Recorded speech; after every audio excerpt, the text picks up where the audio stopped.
Sufyan bin Uyainah rahimahullah, seorang ulama besar ini menyatakan, sesungguhnya Rasul Shallallahu Alaihi Wasallam adalah parameter tertinggi, timbangan tertinggi. Segala sesuatu ditimbang dengan parameter beliau. Segala sesuatu ditimbang dengan standar beliau.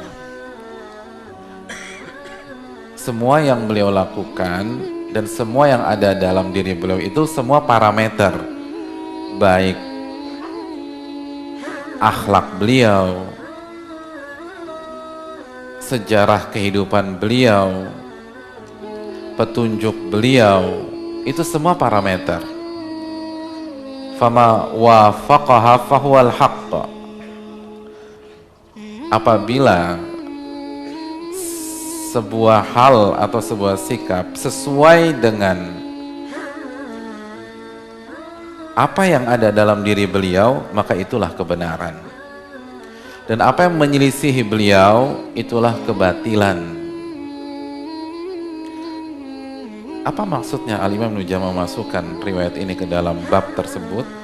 Maksudnya, Al-Imam Ibnu Jama'ah ingin menjelaskan kepada kita bahwa kalau ingin mengikuti sunnah Rasul, ikutilah secara kafah, secara totalitas, jangan secara parsial.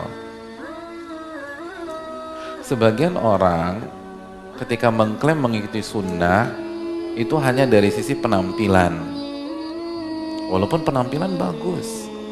Hanya dari sisi sholat, shollu kama ra'aitumuni usolli, sholatlah kalian sebagaimana kalian melihat aku sholat. Ya, sholat adalah ibadah terbaik di dalam Islam setelah syahadatain. Sholat bagus, tapi jangan hanya sholat. Karena semua dari beliau itu adalah parameter kebenaran. Selain sholat, zikir, penampilan, janggut misalnya, cingkrang atau hijab atau cadar, akhlaknya juga harus ikut Nabi Shallallahu Alaihi Wasallam. Adabnya harus mengikut dan berkiblat kepada Nabi Shallallahu Alaihi Wasallam. Itu baru mengikuti sunnah secara kafah, secara komprehensif. Jadi kalau sholat ngikuti Nabi, lisannya juga harus berusaha mengikuti Nabi Shallallahu Alaihi Wasallam. Kalau hajinya, manasiknya, khudhu anni manasikakum, ambillah dariku manasik haji kalian, pemilihan katanya juga harus mengikuti Nabi Shallallahu Alaihi Wasallam. Manajemen emosinya juga harus mengikuti Nabi Shallallahu Alaihi Wasallam.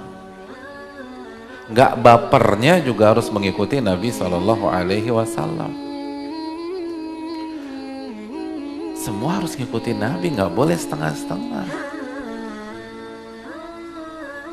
Itu maksud Sufyan bin Uyainah. Makanya kan akhlak beliau, sirah perjalanan beliau, gimana sih sirah perjalanan beliau di Mekah?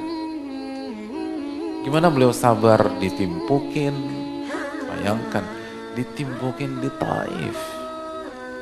Dan malaikat siap mengeksekusi itu penduduk Taif. Apa kata beliau? Gak usah. Aku masih berharap semoga dari sulbi mereka lahir generasi yang mentauhidkan Allah dan tidak mensyirikkan kepada Allah Subhanahu wa taala sesuatu apapun. Tuh bisa begitu. Kita bisa begitu, ditimpukin nih. Ya Allah. Nah itu tuh dilatih hadirin. Gimana nggak dendaman? Gimana punya akhlak gampang maafin orang? Katanya kan sunnah Nabi. Ini sunnah Nabi ini. Sunnah Nabi kan bukan hanya satu, bukan hanya dua. Ini sunnah Nabi. Bahkan ini sunnah Nabi yang merupakan usul ahlu sunnah wal jamaah.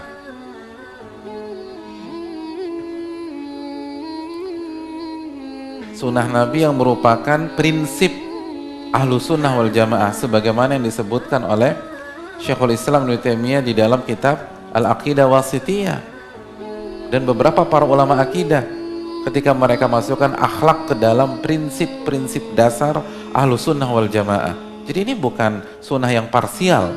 Masalah akhlak bukan masalah furu, tapi masalah usul. Atau kan sering dengar masalah furu, masalah usul, masalah akhlak, masalah usul hadirin. Bukan saya mengatakan, Al-Imam Ahmad bin Abdul Halim dan para ulama-ulama yang lain.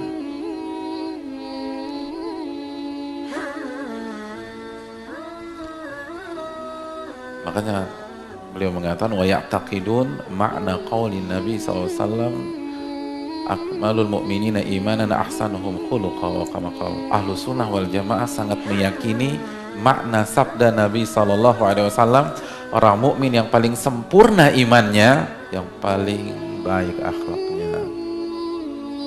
Yang benar-benar yakin tuh bahwa akhlak yang mulia itu adalah parameter keimanan. Oleh karena itu, hadirin yang dirahmati oleh Allah, kalau kita mengaku ahlu sunnah wal jamaah, kalau kita mengaku mengikuti sunnah Nabi SAW, kita harus belajar adab. Ini masalah prinsip, masalah pokok.